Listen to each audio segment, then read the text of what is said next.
സർക്കാർ തലകുത്തി നിന്നാലും മദ്യനിർമ്മാണ കമ്പനി എലപ്പുള്ളി മണ്ണുകാട് കാലുകുത്താൻ അനുവദിക്കില്ലെന്ന് V K Sreekandan M P.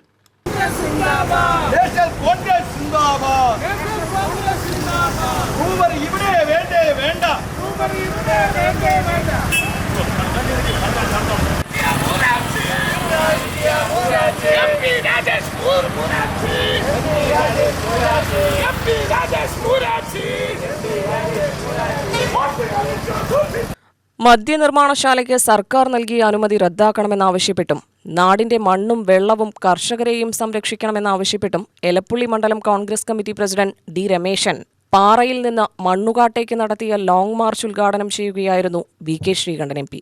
അഴിമതിയാണ് പദ്ധതിക്ക് പിന്നിൽ. എലപ്പുള്ളിക്കാരുടെ മണ്ണും വെള്ളവും കൊള്ളയടിക്കാനാണ് മദ്യക്കമ്പനി ശ്രമിക്കുന്നത്. ഇതിന് സർക്കാരും കൂട്ടുനിൽക്കുന്നു. തിരഞ്ഞെടുപ്പിൽ ജനം ഇതിന് മറുപടി നൽകുമെന്നും എം പി പറഞ്ഞു. ഇവിടെ മഴ ഏറ്റവും കുറഞ്ഞ സമയമാണ്.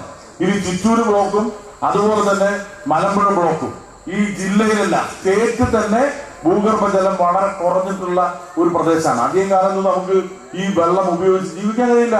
കുറച്ചു കാലം കഴിഞ്ഞാൽ ഒരു തുള്ളി വെള്ളം കിട്ടാത്ത അവസ്ഥ ഇപ്പൊ തന്നെ ഉണ്ട്.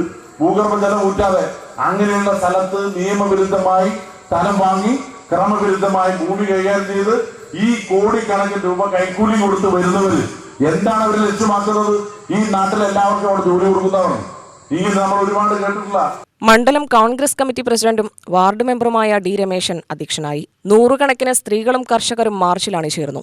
പഞ്ചായത്ത് അധ്യക്ഷ കെ രേവതി ബാബു, ഉപാധ്യക്ഷൻ എസ് സുനിൽകുമാർ, സ്ഥിരം സമിതി അധ്യക്ഷന്മാർ, മെമ്പർമാർ, block member K G Saroja, Sasthravedi ജില്ലാ president Lakshmi Chandran, Puthussery block Congress president M Radhakrishnan, മറ്റു നേതാക്കൾ തുടങ്ങിയവർ പ്രസംഗിച്ചു. UTV news, Palakkad.